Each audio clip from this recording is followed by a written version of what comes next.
ओम गम गणपतये नमः। जय हो सूर्य भगवान की। एक साहूकार था, उसके बच्चा नहीं था। एक दिन सवेरे वो बाहर गया, देखा एक किसान खेत में दाना डालने जा रहा था। साहूकार मिलते ही वो वापस लौट गया और बोलता गया, आज तो शगुन अच्छा नहीं हुआ। साहूकार ने सुना, उसका मुंह उतर गया। उसकी पत्नी ने पूछा, आज क्या बात है? साहूकार ने सारी बात बताई तो पत्नी बोली, आज चिड़िया आई तो बेबी बोली, बच्चे नहीं हैं तो दाना कहाँ से मिलेगा, कहकर उड़ गई। साहूकार को क्रोध आया। उसी दिन से वह सूरज भगवान की आराधना करने लगा। 12 वर्ष बीते। राणा देवजी ने सूरज भगवान से कहा, भक्त पुकार आपने नहीं सुनी तो कोई नहीं मानेगा। तो भगवान को दया आई, प्रकट हुए और बोले, साहूकार तेरे नसीब में बच्चा नहीं है, पर मेरे आशीर्वाद से तुझे कन्या होगी। वो हंसेगी तो हीरे मोती बिखरेंगे। उसने घर आकर पत्नी को भी बताया। 9वें महीने कन्या ने उनके घर जन्म लिया। नायन नहलाने आती, वो हंसती मुस्कुराती तो हीरे मोती गिरते। उनको वो नायन लेकर चली जाती। 1.25 महीना बीता। साहूकार की पत्नी नायन से बोली, अब मैं नहला दूंगी। वो नहलाने लगी। बच्ची हंसे तो हीरे गिरे, मुल्के तो मोती गिरे। अब वो समझ गई कि नायन ने तो खूब हीरे मोती इकट्ठे कर लिए। लड़की बड़ी हुई तो माँ बाप ने सोचा, घर में तो धन बहुत है, घर जमाई रख लेते हैं। एक गरीब लड़का ढूंढा, उसके साथ लड़की का विवाह कर दिया। माँ दिन उगते ही बेटी को उठाने जाती और उसका मुंह देखती तो लड़की का पति बोला, अपने बीच सुबह सुबह माँ का क्या काम? तो लड़की बोली, माँ का नियम है कि सुबह होते ही वो मेरा मुंह देखती है। दूसरे दिन वो सुबह उठा और उसका मुंह देखा तो उसके मुंह में से हीरे मोती बिखरे। वो समझ गया कि इसीलिए सासू इसका मुंह पहले ही देख लेती है। थोड़ी देर बाद लड़की की माँ आई तो हीरे मोती नहीं मिले। माँ समझ गई कि जवाई को पता चल गया है। माँ के मन में कपट आया। उसने एक आदमी को जमाई को जान से खत्म करने भेज दिया। आदमी ने जमाई को मार दिया और उसका सिर सासू को लाके दे दिया। राणा दे सूरज भगवान ने देखा कि हमारी दी हुई कन्या का पति मार दिया गया है। राणा दे सूरज भगवान मानव रूप धरकर भिक्षा मांगने गए और उस कन्या के पति का सिर ले आए। अंग जोड़कर अमृत का छींटा दिया। वो उठकर बैठ गया। घर गया तो बेटी ने पूछा, पौष रविवार का मेरा नियम है, दिन अस्त हुए बाद खाना नहीं खाने का, फिर आप इतनी देर से क्यों आए? वह बोली, तेरी माँ ने मुझे मारने के लिए आदमी भेजा और सारी कहानी बता दी। बेटी बोली, हम अब यहाँ नहीं रहेंगे। जो माँ मेरा सुहाग छीन ले वो किस काम की। बेटी अपने पति के साथ अपने घर में रहने लगी। उसके घर में सुख समृद्धि हो गई और माँ के घर धीरे धीरे दरिद्रता आ गई। सूरज भगवान बेटी पर प्रसन्न हुए, वैसे सब पर प्रसन्न रहना। खोटी की खरी अधूरी की पूरी। तो बोलिए सूर्य भगवान की जय। प्राचीन समय में एक बुढ़िया रहती थी। वह नियमित रूप से रविवार का व्रत करती थी। रविवार के दिन सूर्योदय से पहले उठकर बुढ़िया स्नान आदि से निवृत्त होकर आंगन को गोबर से लीप कर स्वच्छ करती। इसके बाद सूर्य भगवान की पूजा करते हुए रविवार व्रत कथा सुनकर सूर्य भगवान को भोग लगाकर दिन में एक समय भोजन करती।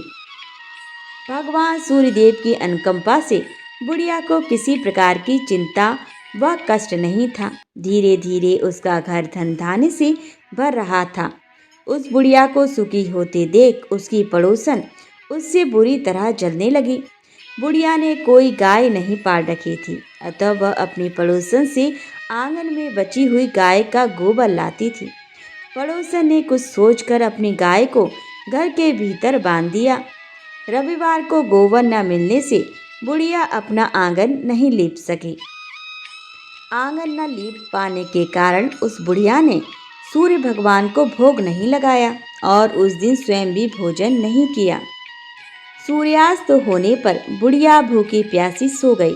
रात्रि में सूर्य भगवान ने उसे स्वप्न में दर्शन दिए और व्रत न करने तथा उन्हें भोग न लगाने का कारण पूछा।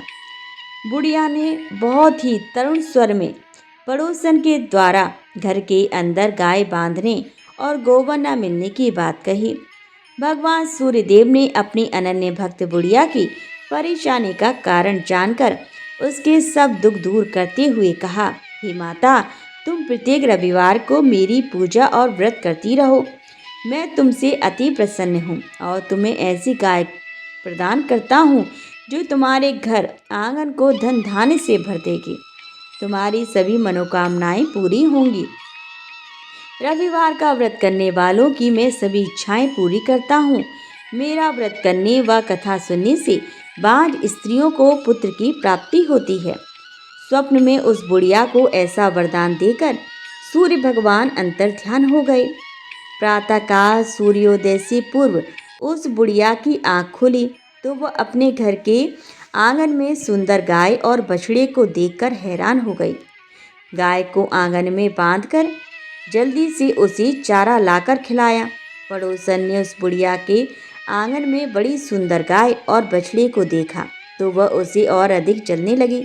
तभी गाय ने सोने का गोबर किया। गोबर को देखते ही पड़ोसन की आंखें फट गईं।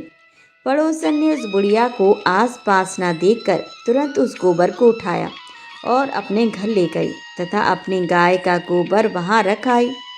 सोने के गोबर से पड़ोसन कुछ ही दिनों में धनवान हो गई। गाय प्रतिदिन सूर्योदय से पूर्व सोने का गोबर दिया करती थी और बुढ़िया के उठने से पहले पड़ोसन उस गोबर को उठाकर ले जाती थी। बहुत दिनों तक बुढ़िया को सोने के गोबर के बारे में कुछ पता ना चला। बुढ़िया पहले की तरह हर रविवार को भगवान सूर्यदेव का व्रत करती रही और कथा सुनती रही। लेकिन जब सूर्य भगवान को पड़ोसन की चालाकी का पता चला तो उन्होंने तेज आंधी चलाई। आंधी का प्रकोप देखकर बुढ़िया ने गाय को घर के भीतर बांध दिया। सुबह उठकर बुढ़िया ने सोने का गोबर देखा तो उसे बहुत आश्चर्य हुआ। उस दिन के बाद बुढ़िया गाय को घर के भीतर बांधने लगी। सोने के गोबर से बुढ़िया कुछ ही दिनों में धनी हो गई। बुढ़िया के धनी होने से पड़ोसन फिर बुरी तरह जल भुनकर राख हो गई और उसने अपने पति को समझाया उस नगर के राजा के पास भेज दिया। राजा को जब बुढ़िया के पास सोने के गोबर देने वाली गाय के बारे में पता चला तो उसने अपने सैनिक भेजकर बुढ़िया की गाय लाने का आदेश दिया। सैनिक उस बुढ़िया के घर पहुंचे। उस समय बुढ़िया सूर्य भगवान को भोग लगाकर स्वयं भोजन करने वाली थी। राजा के सैनिकों ने गाय और बछड़े को खोला और अपने साथ महल की ओर चले। बुढ़िया ने सैनिकों से गाय और उसके बछड़े को ना ले जाने की प्रार्थना की। बहुत रोई चिल्लाई लेकिन राजा के सैनिक नहीं माने। गाय व बछड़े के चले जाने से बुढ़िया को बहुत दुख हुआ। उस दिन उसने ना कुछ खाया ना कुछ पिया और सारी रात सूर्य भगवान से गाय व बछड़े को लौटाने के लिए प्रार्थना करती रही। उधर गाय को देखकर राजा बहुत खुश हुआ। सुबह जब राजा ने सोने का गोबर देखा तो उसके आश्चर्य का ठिकाना न रहा। उधर सूर्य भगवान को भूखी प्यासी बुढ़िया को इस तरह प्रार्थना करते देख उस पर बहुत करुणा आई। उसी रात सूर्य भगवान ने राजा को स्वप्न में कहा, राजन, बुढ़िया की गाय और बछड़ा तुरंत लौटा दो, नहीं तो तुम पर विपत्तियों का पहाड़ टूट पड़ेगा, तुम्हारा महल नष्ट हो जाएगा। सूर्य भगवान के सपने से बुरी तरह भयभीत राजा ने प्रातः उठते ही गाय और बछड़ा बुढ़िया को लौटा दिया। राजा ने बहुत सा धन देकर बुढ़िया से अपनी गलती के लिए क्षमा मांगी। राजा ने पड़ोसन और उसके पति को उसकी इस दुष्टता के लिए दंड दिया। फिर राजा ने पूरे राज्य में घोषणा कराई कि सभी स्त्री पुरुष रविवार का व्रत किया करें। रविवार का व्रत करने से सभी लोगों के घर धन धान्य से भर गए। चारों ओर खुशहाली छा गई। सभी लोगों के शारीरिक कष्ट दूर हो गए। राज्य में सभी स्त्री पुरुष सुखी जीवन यापन करने लगे। तो प्रेम से बोलिए जय हो सूर्य भगवान की। बोलिए भगवान शिव माता पार्वती की। हर हर हर महादेव।